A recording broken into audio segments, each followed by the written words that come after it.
All right, I have hit record. Welcome to an episode of the S Brothers podcast. I am your host, Armando. This is my co-host, Aaron. Today's episode, we're going to be just going over our top 5 favorite films. And obviously, because that's such a wide range of film, you can't just narrow it down to 5. So right now, in current day, these are our 5 favorite films each. This chapter of my life. Aaron, why don't you go ahead and kick us off and start us with your top 5? Just dive right into it? Dive right in, dude. Well, maybe I don't want to dive right into it. How are you today? I'm allowed to ask that. You are allowed to ask that. I'm good. I just had another shift with my job that it's okay. I've had worse jobs, so it's not bad, but it's definitely not the dream job. It pays the bills, Paying the bills. Property manager for a storage facility. Yeah. And just pays the bills right now. But we're trying to build something and make something that's a little bit better than that, and so hopefully propelling us into this next step of our lives. So here's to that. Cheers. How about you, dude? How you feeling today? I'm good. I had a shift in my job. It was a long one. Nothing bad. My job is pretty easy. I don't really work that hard. It's just being there for a long time is it can drag, especially when I want to put all of my creative energy into other things. Mm-hmm. And so yeah. I don't know. I'm feeling this massive tired wave, but it's been frequently and recently. Mm-hmm. Could just be the shift of the end of the year. I don't know. I gotta go find someone with bangs who can tell me why the moon is making me feel sad. Mm-hmm. I'll find when I go to Oregon. I'll ask a couple of them. All right, thank you. Mm. But yeah, in order to get away from all that, I love watching movies. What a beautiful segue. Yeah, I mean it's the truth though. Like sometimes it's nice to be able to delve into a world, suspend some disbelief, and kind of get lost in that world. So it's a nice distraction sometimes because life's chaotic. Life's a little hard. Life's a little hectic. It does not stop. No, and sometimes it's nice to take a little break when you can. Obviously, sometimes there's many people who can't, but yeah, when you can take a break, it's nice too. So why don't we? That I think is a good reason why to watch some film. And so we're gonna go over film. I don't know. That might be stretching it with some of my hey dude top picks. Hey dude, I say you just lay them out there. Let the people know what your top 5 favorite movies are. We'll judge you. As of right now, in this chapter of my life, I'm gonna start off strong with Jet Li's Fearless. Jet Li's Fearless. Okay, I love that movie. Good movie. I love that movie. I love the environment that it's set in, like just the time period, and then the location, the way the buildings look. I love the feel of all of that. Mm-hmm. I love his journey. I'm gonna butcher his name, but I've always just pronounced it Xiao Hyunja. Don't even know if that's accurate, but at this point in my life, I can't be corrected, and I won't be. Mm-hmm. Stand strong. Stand strong. Stay hard, Goggins. Stay hard. Who's going to carry the boats? Who's going to carry the boats? Xiao Hyunja. Xiao Hyunja. He carries the boats. Love the fight scenes. Sorry, go for it. You like the fight scenes? I like the fight scenes. The fight scenes are great. They make me feel like I'm really there, and it's not really anyone just flying all the way across the room, with their leg extended, kicking someone even further than that. Yeah, I love martial arts movies, especially when I'm under the weather. They're just kind of a comfort to me because I'm watching them be very strong and a lot better than I am in that current moment, and it motivates me. Motivates me. Every time I see them do any sort of crazy flip kick thing, it always makes me, my back would be out. Like that would cripple me. 5 years ago, I thought maybe if I was thinking hard enough, I could probably do it once. But now my back would never be. Hey, maybe that's reality. And the curse of getting older, you think that those are your chains, but if you really think hard enough and believe in yourself, even you can fly. Even you. You might hit the ground at a certain point in time, but you definitely going to hit the ground at a certain point. In between that, you can fly all you want. Glide. But I love at the end how he really understands his. I got the sense and the feeling that he really understands his journey. And what do you think his journey is?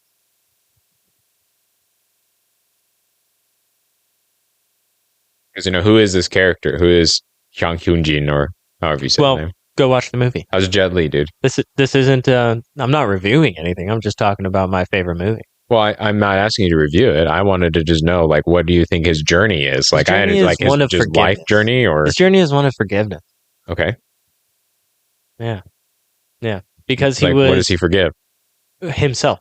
Okay, He made some mistakes and was too arrogant, and that led to the death of people he really cared about. And so then he went on a little exile, and that's when he met Grandma Moon and her granddaughter or niece. I don't know. I think it might be granddaughter. But yeah, she hot. You're a taken man. Way to be faithful. Way to be faithful. Your pause tells me everything I need to know. Carry on. Carry on. I would say that she is a lovely lady. She is a lovely lady, and I only have eyes for mine. Respectful.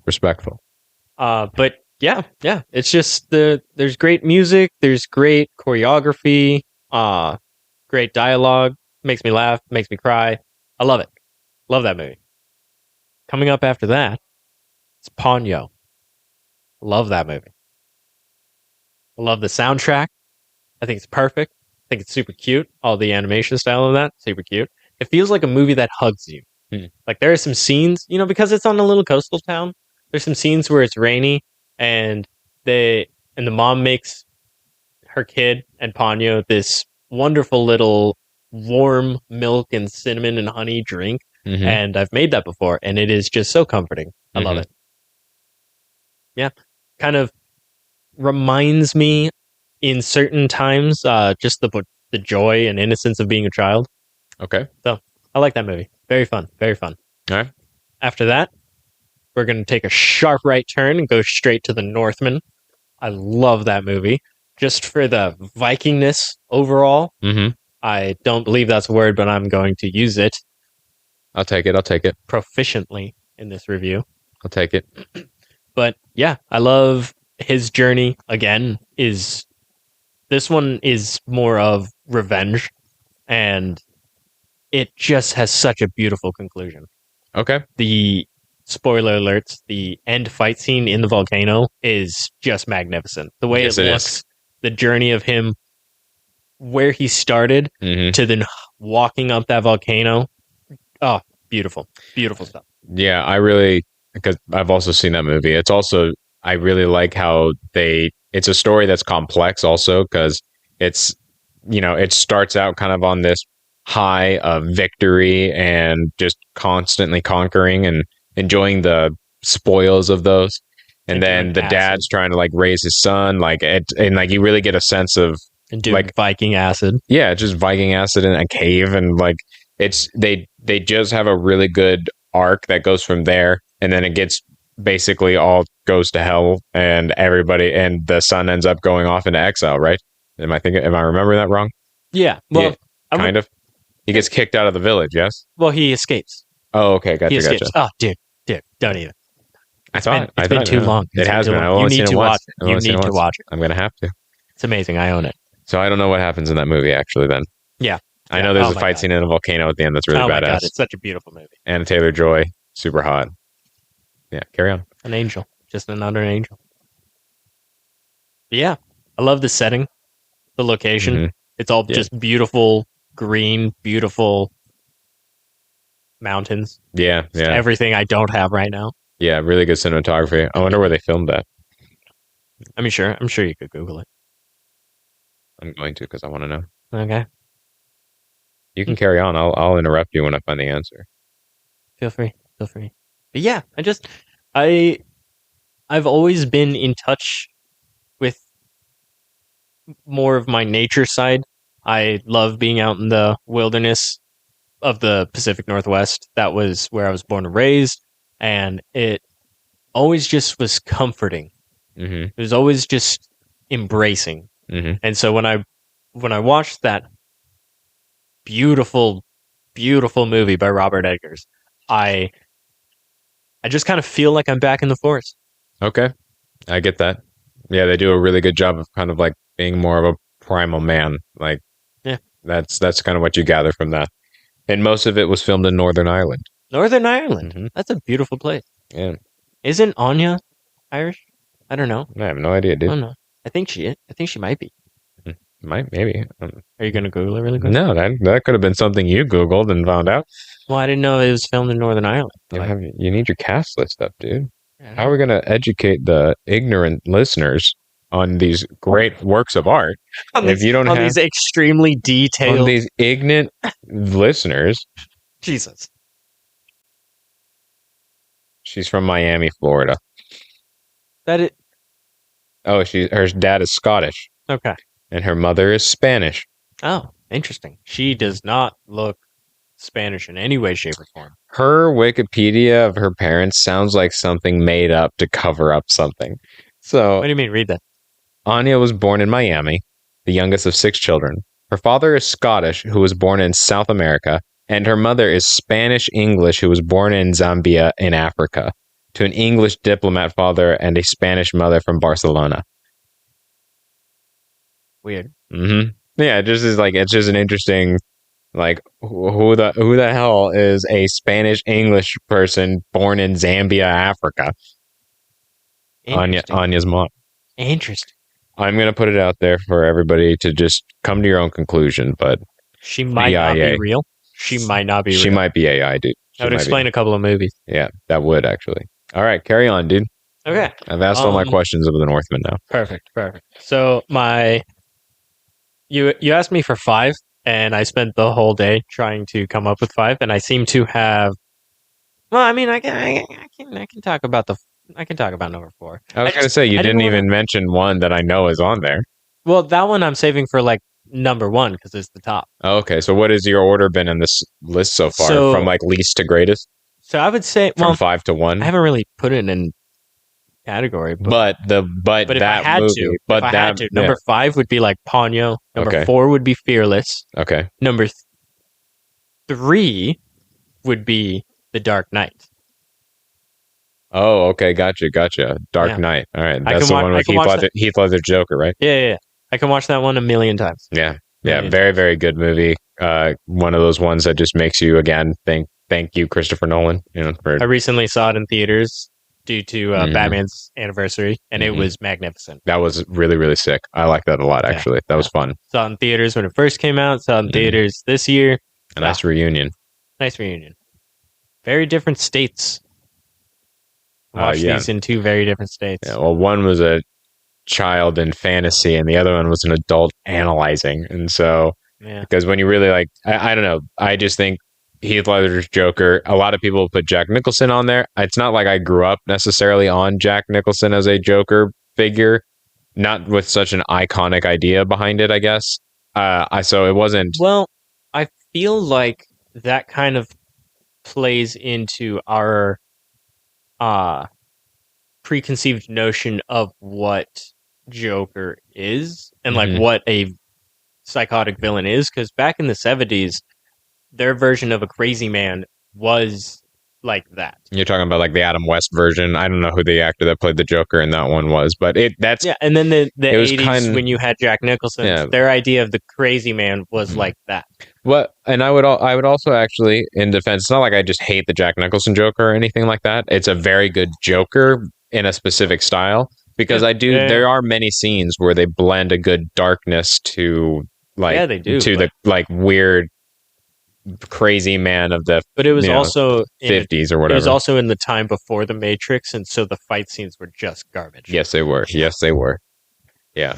But no, that's it. But like Heath Ledger just knocks it out of the park with that. He really goes like psycho, like dark psychopath more than the Jack Nicholson one, but you can see where there's obviously some sprinkle on there. So yeah. Fuck Jared Leto. Yeah. If I'm allowed one F-bomb an episode, that's where I'm going to put it today. Okay, that's the choice stamp it, timestamp it.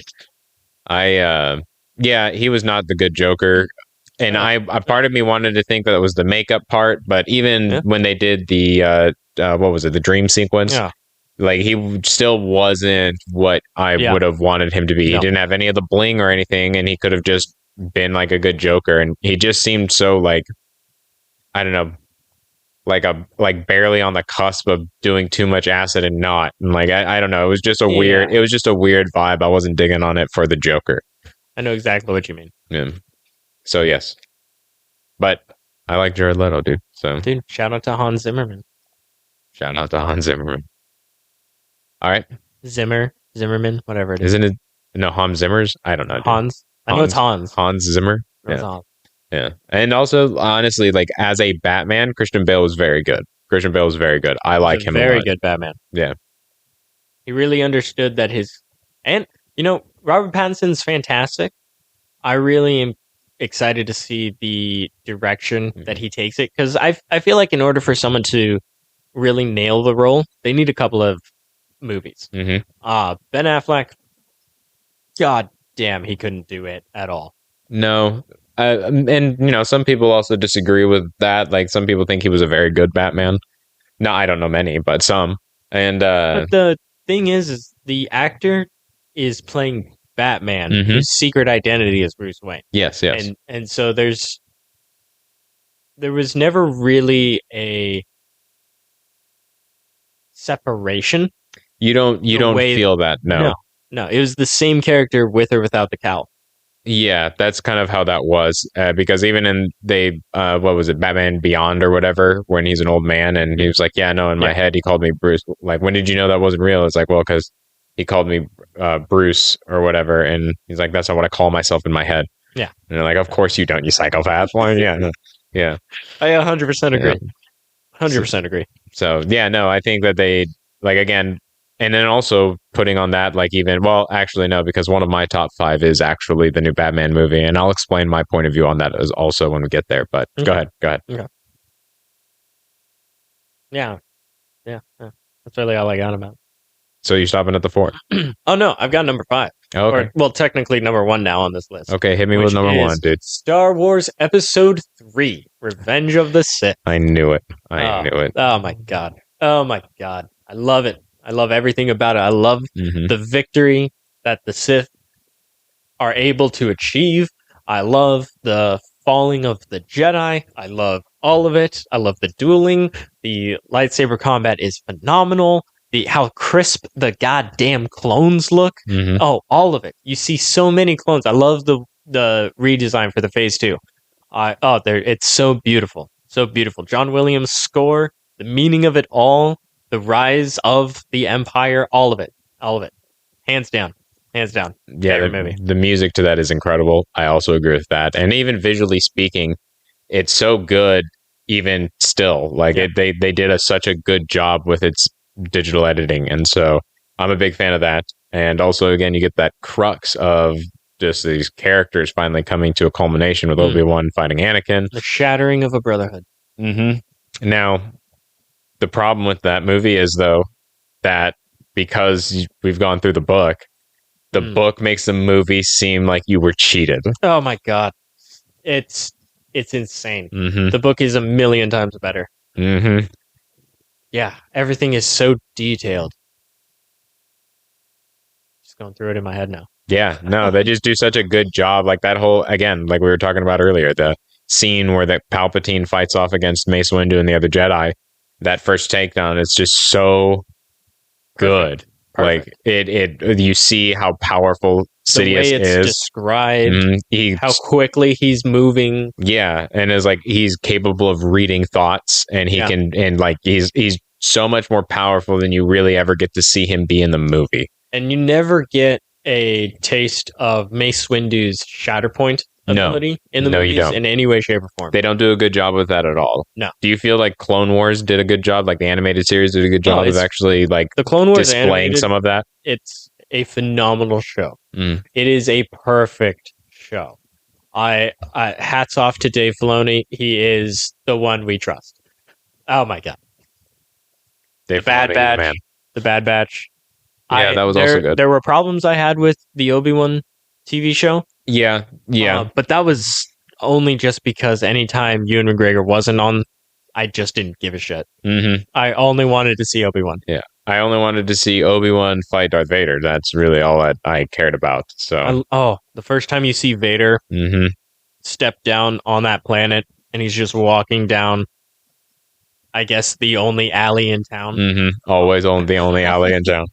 But when he kills that teenager, I was like, Yeah. Anakin, I love it. Yeah. All of it. But and like the big thing for me, I think when it came to that too is I could not care less about child Leia. None of that matters to me. No. Why did she have to be included? They could have done something cool with like Luke.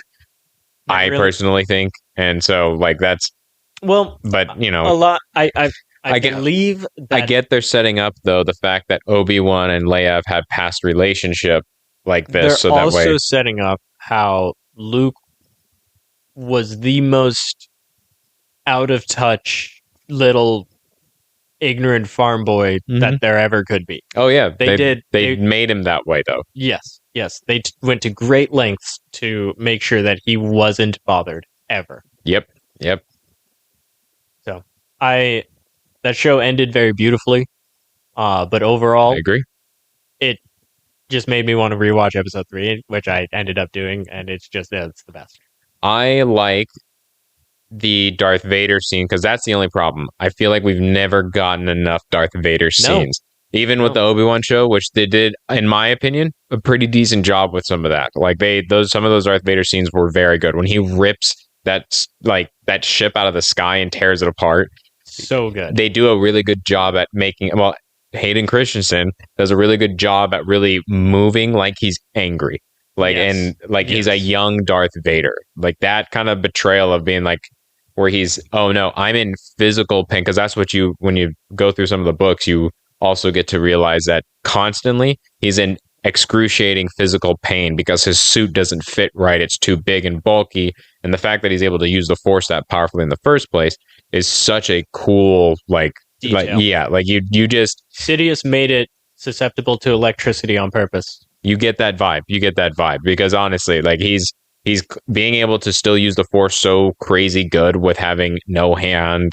He's just, it's just kind of insane. So but I think that they did that one. Rogue One, that the ending scene where Darth Vader's coming down the hallway, that's still the best. I'll go on record and drop another F-bomb. Fuck you, Kathleen Kennedy. You robbed us of such a beautiful scene in Rogue One. I preach it. When I first heard the rumor that the director was wanting to include a boots on the ground scene on the beach of Scarif with Vader just destroying people, and Kathleen Kennedy responded with, "Nobody wants to see legacy characters. We're focusing on the newer ones." Oh, Kathleen.